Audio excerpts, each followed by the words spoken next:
5:24 now, and in other health news this morning, a major new study suggests that false positive results from mammograms may not be quite so false after all and could be an early indicator of future cancer. Erica Edwards explains.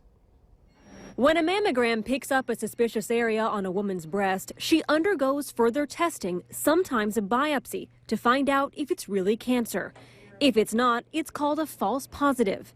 Now, a large study suggests some of those false positives may be an extremely early warning sign of cancer that will someday grow. Having a false positive is really a piece to the puzzle of breast cancer risk. Dr. Louise Henderson of the University of North Carolina, Chapel Hill, led the 15-year study of more than 1 million women.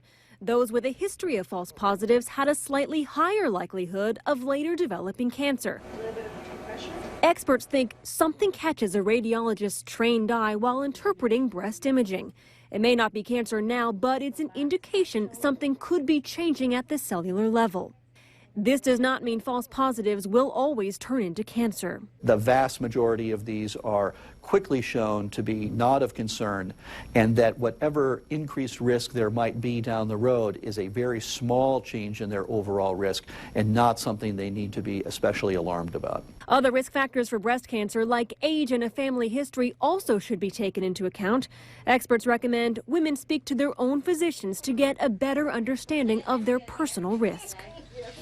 Erica Edwards, NBC News. Now, more than half of women who have annual mammograms over the course of a decade will have a false positive.